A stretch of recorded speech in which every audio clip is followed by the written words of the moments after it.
Hi, it's Paul Mauro again with Legacy Financial Advisors for Legacy Learning Lab. This week we're going to talk about how to hire a financial advisor.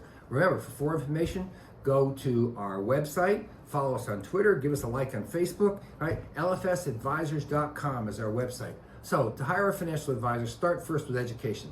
Make sure they have an important credential. That means either a certified financial planner, a chartered financial consultant degree, or a PFS, which is what CPAs get when they go into financial advice. Those are the big three.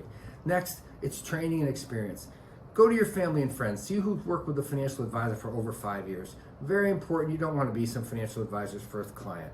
And I will tell you that family and friends are your best source of referrals. So try to find a financial advisor that fits your needs.